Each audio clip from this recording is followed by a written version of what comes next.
mean, you'd think that the federal government using its power to shut down their political opponents' fundraising would have got more attention. And yet, in this firehose disaster of manufactured crisis after manufactured crisis, we seem to have blown right past it.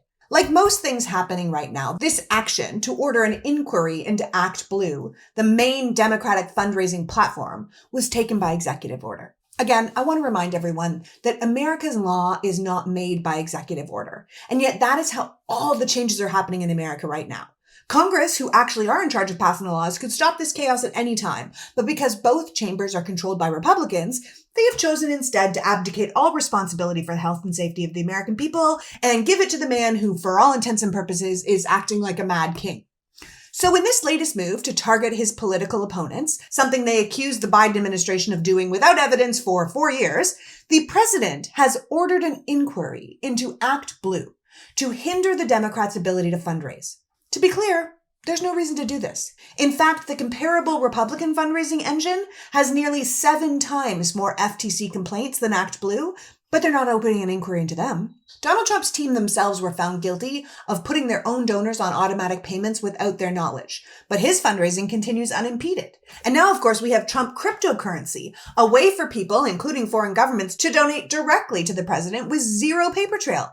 People can literally bribe our president with his own coin, but we're setting up an inquiry into Act Blue. If this was happening in any other country in the world, the headline would be something like, President expands efforts to crack down on political opposition.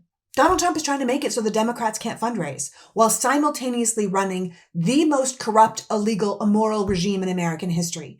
And to be clear, the person who's going to run this inquiry into the non-existent problem with Act Blue is the Justice Department, run by Attorney General Pam Bondi, who is supposed to be America's lawyer, but is quite clearly Trump's lawyer. And she can do a hell of a lot of damage. Because this isn't just about disrupting the Democrats' ability to fundraise, but as part of the inquiry, she could say, seize Act Blue donor records.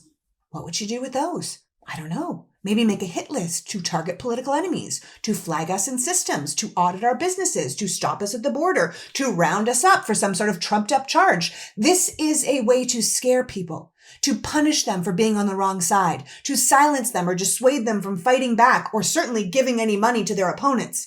This is not democracy. It's authoritarianism wrapped in red, white, and blue. No foreign enemy could have done this much damage to us in 3 months. This is a completely self-inflicted wound. And we can't just let it go untreated.